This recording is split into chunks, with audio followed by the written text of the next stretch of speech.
పిసినారి పిచ్చుక పనులు. తుని పిచ్చుక లూసీ పావురంల రిసెప్షన్ ఘనంగా జరిగింది. కాని ఆ రాత్రి చిచ్చుకాకి అన్న మాటలు తుని మనసులో ముళ్ళులా గుచ్చుకున్నాయి. డబ్బు రాగానే పొగరు పెరిగింది అని చిచ్చుకాకి అనడం తుని తట్టుకోలేకపోయింది. రిసెప్షన్ ముగిశాక లూసీ పావురం తునిని తమ కొత్త ఇంటికి తీసుకెళ్లాడు. తుని ముఖం వాడిపోయి ఉండడం చూసి లూసీ ఆరా తీశాడు. ఏమైంది తుని? అంత గ్రాండ్గా ఫంక్షన్ జరిగితే సంతోషంగా ఉండక ఎందుకలా దిగులుగా ఉన్నావు? తుని పిచ్చుక కళ్ళు తుడుచుకుంటూ, ఏం సంతోషం లూసీ గారు, మనం ఖర్చు పెట్టి అందరికీ కడుపు నిండా పెడితే వాళ్ళు మనల్ని పొగరుపోతులని అంటున్నారు. డబ్బెక్కువైపోయిందని విర్రవేగుతున్నామని అంటున్నారు. నాకిదంతా నచ్చలేదు. ఇక నుండి మనం అనవసరంగా ₹1 కూడా ఖర్చు పెట్టకూడదు. మళ్ళీ నా పాత పద్ధతిలోనే పిసినారిగానే ఉంటాను. అప్పుడే ఎవరు ఏమీ అనరు.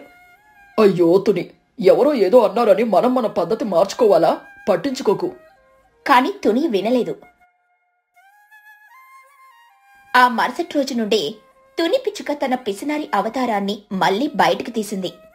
అది ఇంతకు ముందు కంటే చాలా దారుణంగా తయారైంది.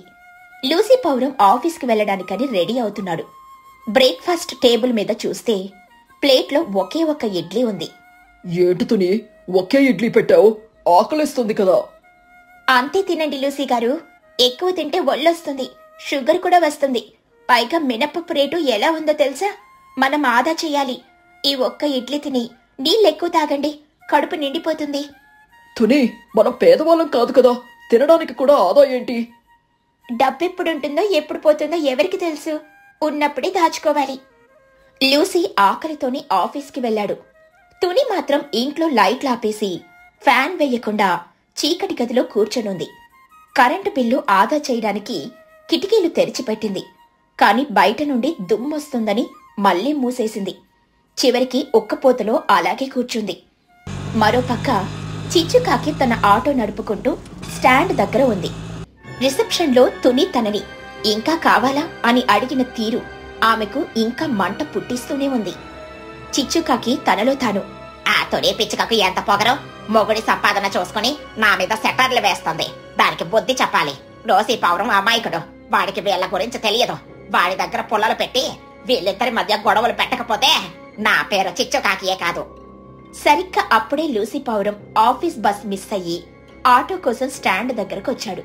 చిచ్చుకాకి లూసీని చూసి ఇదే అదను అనుకుంది. ఆ రండి లూసీ గారు, రండి, మా ఆటోలో ఎక్కండి, నేను డ్రాప్ చేస్తాను. లూసీ ఆటో ఎక్కాడు. చిచ్చుకాకి మాటలు కలిపింది. ఏంటి లూసీ గారు డల్ గా ఉన్నారు? ఇంట్లో గొడవలు ఏమైనా అయ్యాయా? తుని గారు ఏమైనా అన్నారా? గొడవలేం లేవే చిచ్చు, తుని కొంచెం పొదుపు చేస్తుంది అంతే. చిచ్చుకాకి వెటకారంగా నవ్వుతూ, ఆ పొదుపా, దాన్ని పిసనరితనం అంటారు లూసీ గారు. అసలు తుని గురించి మీకేం తెలుసు? మొన్న రిసెప్షన్ లో అందరి ముందు నాతో ఏమనిందో తెలుసా? మా ఆయన సంపాదన నా చేతిలో ఉంది, ఆయనకేమీ తెలీదు, నేను చెప్పినట్టే వింటాడు, ఆయన నా చెప్పు చేతుల్లో పెట్టుకున్నానని గొప్పలు చెప్పుకుంది. లూసీ పావురం షాక్ అయ్యి, నిజంగానా? తుని అలా ఉందా? నేను అబద్ధం ఎందుకు చెప్తాను? నా ఫ్రెండ్ అని నేను ఎన్నాళ్ళు దాచాను, కానీ అది మిమ్మల్ని వాడుకుంటోంది లూసీ గారు. మీ డబ్బులన్నీ దాచిపెట్టి మీకేం పెట్టకుండా రేపు అన్నదమ్ములకో ఎవరికో ఇస్తుందేమో చూసుకోండి. ఆడవాళ్ళు బయట ఒకలా ఇంట్లో ఒకలా ఉంటారు. చిచ్చుకాకి మాటలు లూసీ మనసులో విషం నింపాయి. ఉదయం ఇడ్లీ పెట్టకపోవడం, చిచ్చు చెప్పిన మాటలు అన్నీ కలిపి లూసీకి తుని మీద కోపం పెరిగేలా చేశాయి. ఆ రోజు సాయంత్రం లూసీ ఇంటికొచ్చాడు. తుని లైట్లు వేయకుండా కొవ్వొత్తి వెలుతురులో కూర్చొనుంది. లూసీ పావురం కోపంగా, ఏంటి తుని ఇది?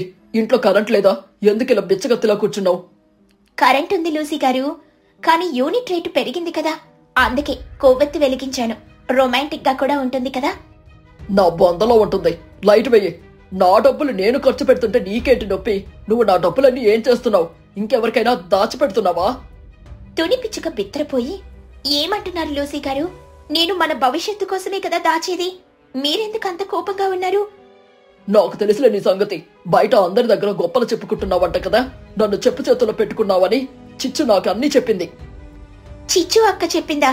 అది అబద్ధం, నేనెప్పుడూ అలా అనలేదు. లూసీ వినలేదు. ఆ రోజు ఇద్దరి మధ్య పెద్ద గొడవ జరిగింది. తుని ఏడుస్తూ పడుకుంది. కొన్ని రోజులు ఇలాగే గడిచాయి. లూసీ తునితో సరిగ్గా మాట్లాడడం లేదు. తుని మానసికంగా చాలా కుంగిపోయింది. ఆమె ఆరోగ్యం దెబ్బతింది. ఒకరోజు ఉదయం తుని కళ్ళు తిరిగి కింద పడిపోయింది. లూసీ కంగారు పడి డాక్టర్ కుహుపాతును పిలిపించాడు. కుహుపాతు వచ్చి తునిని పరీక్షించింది. కుహుపాతు నవ్వుతూ, కంగారు పడకండి లూసీ గారు, తుని బాగానే ఉంది. శుభవార్త, తుని గర్భవతి, మీరు తండ్రి కాబోతున్నారు. లూసీ పౌరం ఆనందంతో గంతలేస్తూ, నిజంగానా? నేను నాన్నను కాబోతున్నానా? ఓరి దేవుడా! తుని కళ్ళు తెరిచింది. లూసీ ఆమె దగ్గరికి వెళ్లి ప్రేమగా ఆమె చేతులు పట్టుకున్నాడు.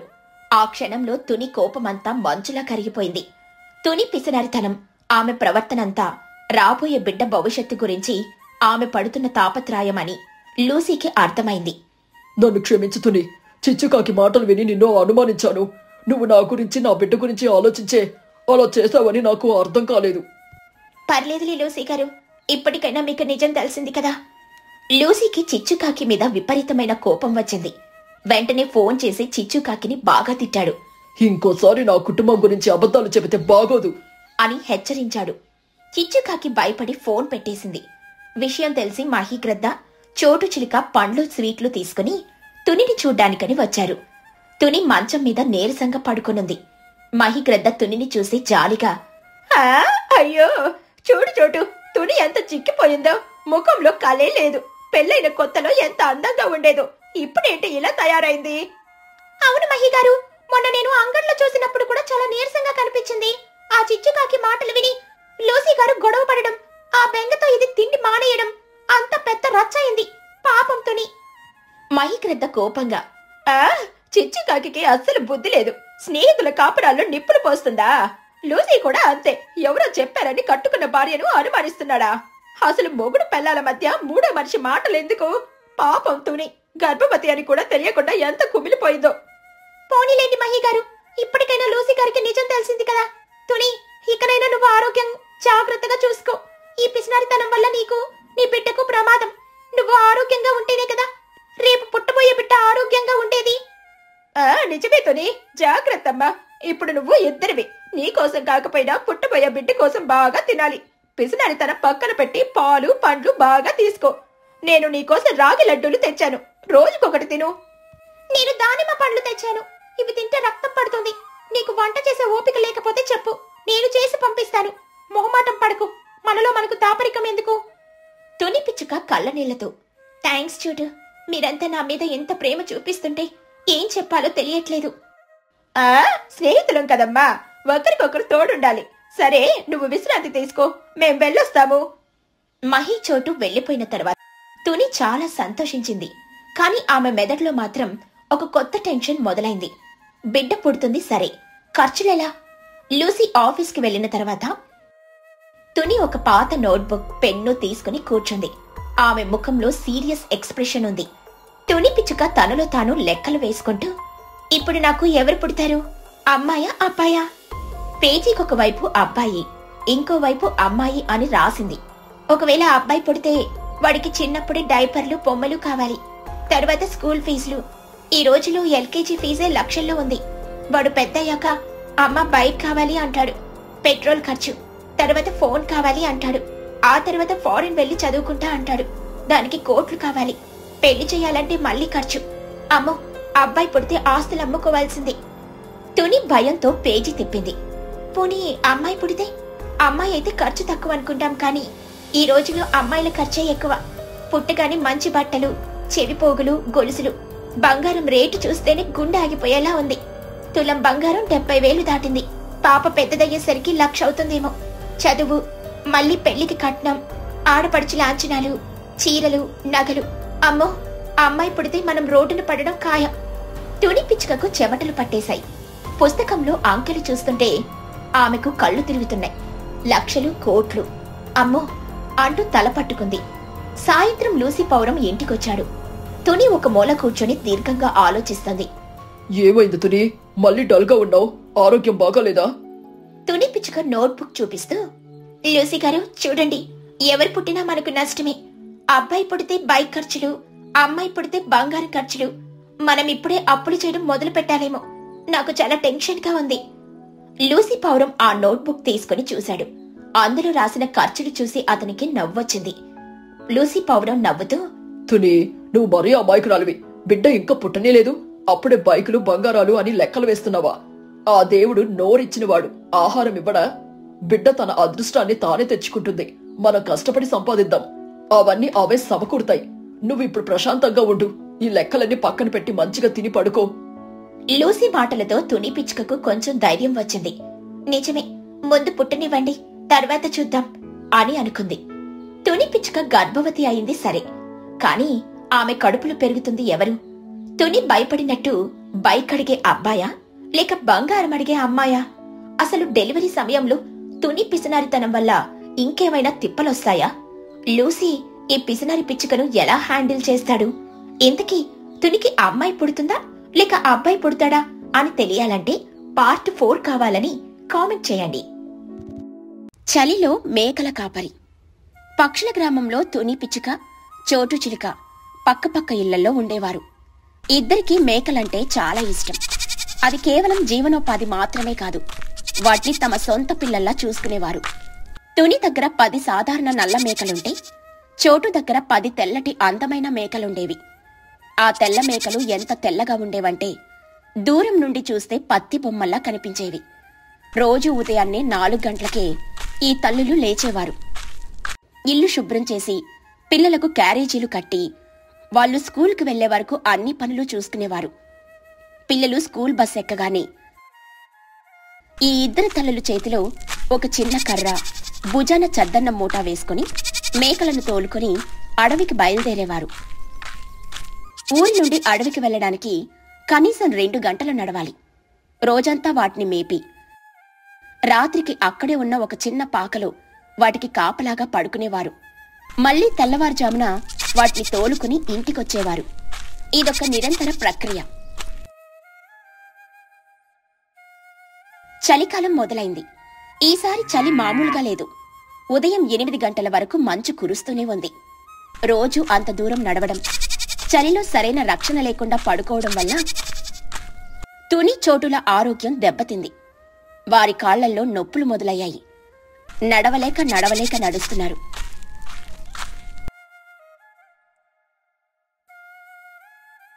ఒకరోజు సాయంత్రం పిల్లలు స్కూల్ నుండి వచ్చేసరికి ఇద్దరు తల్లులు అరుగు మీద కూర్చొని బాధగా మాట్లాడుకుంటున్నారు. తుని పిచ్చుక ఆవ నూనెతో తన కాళ్లను మర్దన చేసుకుంటోంది. అలా తన కాళ్లను నొక్కుకుంటూ ముఖం చిట్లించి, అబ్బా చోటు, ఈ చలికాలం మన ప్రాణాల మీదకు తెచ్చేలా ఉంది. నా కాళ్లు రాళ్లలా గట్టిగా అయిపోయాయి.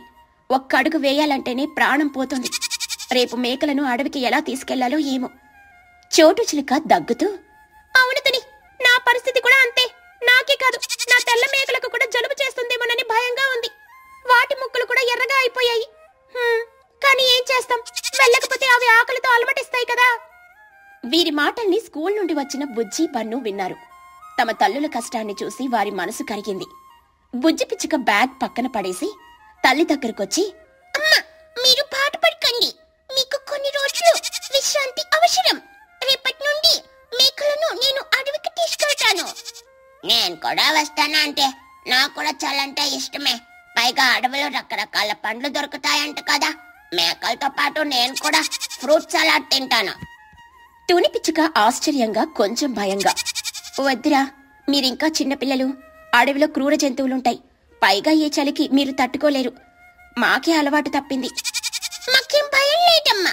మా టీచర్ చెప్పారు, కష్టాల్లో ఉన్న వారికి సహాయం చేయడమే నిజమైన ధైర్యమని. మేము ధైర్యవంతులం. పైగా నాకు నల్ల మేకంటే చాలా ఇష్టం. దాని పేరు బ్లాకీ అని పెట్టాను కూడా. అవునంటే ఆ వైటి తెల్ల మేక నన్ను చూడకపోతే బెంగ పెట్టుకుంటుంది. దానికి నేనంటే చాలా ఇష్టం, ముఖ్యంగా నా చేతిలో ఏదైనా తినేది ఉన్నప్పుడు. పిల్లల పట్టుదల, ప్రేమ చూసి తల్లులు ఒప్పుకోక తప్పలేదు.